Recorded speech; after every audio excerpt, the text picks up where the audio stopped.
Buenas tardes, profesora Mayra. Mi nombre es Daniel Cárdenas, estudiante del tercer trimestre de Derecho, y vengo a exponer acerca de la compraventa. Empezamos definiendo la compraventa como un contrato consensual, bilateral y oneroso, mediante el cual un sujeto, en este caso el vendedor, es obligado a transferir la propiedad sobre un bien a favor de otro sujeto, que sería el comprador en este caso, a cambio de que este último le pague un precio en dinero. Es decir, es un contrato cuya causa es la transmisión del derecho de propiedad. La noción histórica de la compraventa podemos decir por su trascendencia histórica que es la más importante de los contratos, el cual viene a ser el principal móvil de circulación. A través del tiempo, este tipo de contratos se ha convertido en el acto de comercio más representativo y en la principal fuente de obligaciones. Nace con la aparición de la moneda, pues al servir esta como un instrumento de pago, permitió la desaparición del trueque. La naturaleza jurídica de la compraventa. La venta propiamente dicha es siempre un contrato. El Código Civil venezolano específicamente lo especifica en la venta en el artículo 1474, donde menciona que la venta es un contrato mediante el cual el vendedor se obliga a transferir la propiedad de una cosa y el comprador a pagar el precio. Ahora bien, hablemos del precio, que en la venta es un elemento esencial especialísimo para la existencia de la misma. Sin el precio no existe la venta.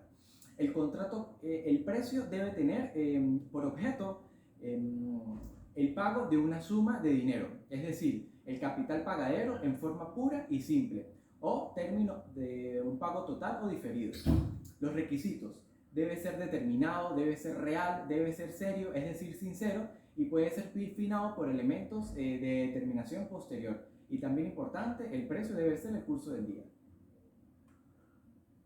La capacidad. Hablemos de la capacidad, que sería en el derecho la aptitud de una persona para ser titular de relación jurídica o bien la aptitud de una persona natural para actuar por sí misma en la vida civil. La capacidad va paralela a la personalidad, es decir, debe ser necesariamente persona para tener capacidad.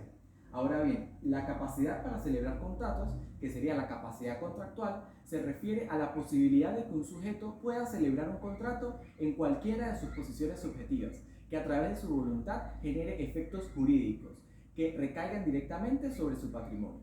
Ahora bien, del Código Civil se deducen las reglas capitales en materia saber.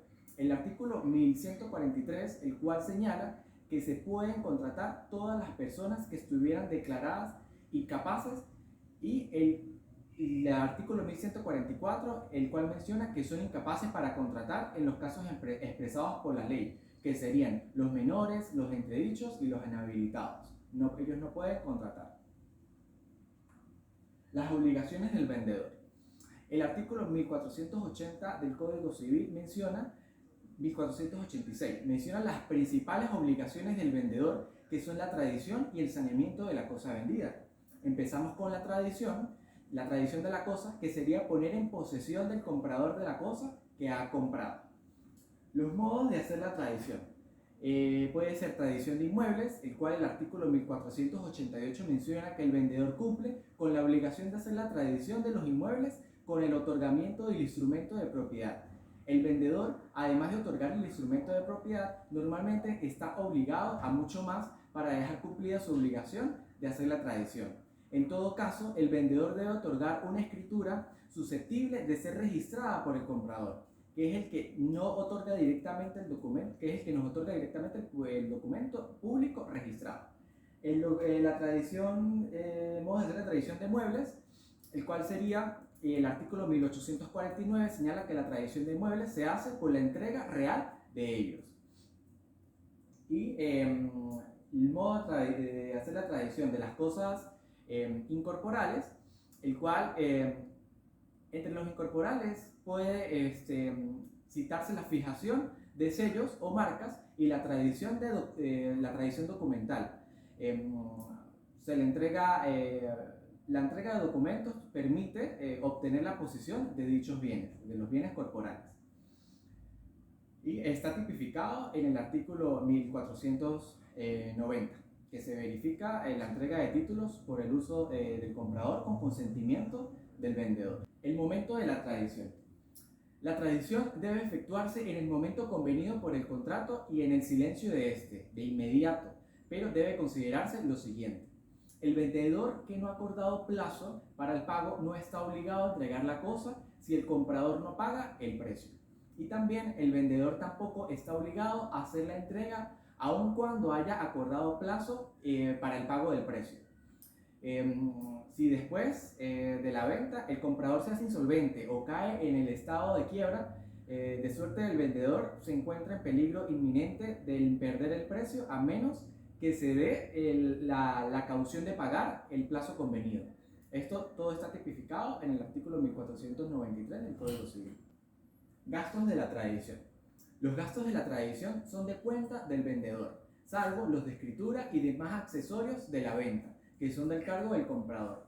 También son cargo de este los gastos de transporte si no hay convenio en el contrato. Esto según el artículo 1491 del Código Civil. El objeto de la tradición, en principio, el vendedor de una cosa debe entregarle tal y como se encontraba en el momento del contrato, con sus frutos, accesorios y todo lo que está destinado a funcionar de la cosa, y para el bien y uso de la misma. Ahora bien, el saneamiento por los vicios ocultos, que sería, el saneamiento por vicios ocultos deriva de las obligaciones de transmitir la propiedad o derecho. Sin embargo, la ley la regula como si fuera una obligación autónoma de asegurar la posesión útil de la cosa, es decir, de garantizar al comprador la posesión que le permite utilizar la cosa en la forma que podía esperar legítimamente. El saneamiento por evicción, que es la pérdida de un derecho en virtud de una sentencia condenatoria. La evicción es el despojo resultante de una decisión judicial definitivamente firme sufrida por el comprador del bien que ha sido vendido.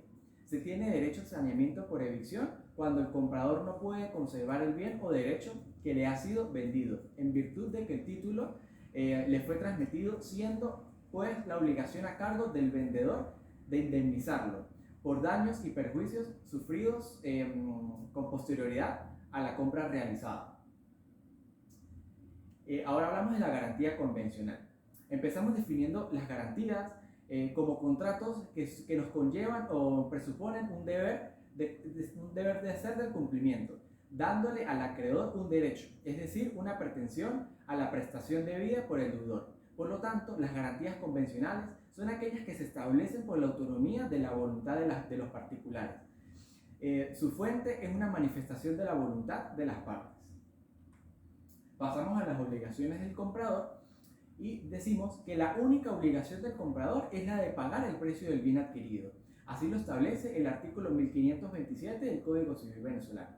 El comprador deberá honrar el compromiso acudiendo al lugar y en la fecha acotada con el vendedor, en función a los acuerdos establecidos en el contrato de venta.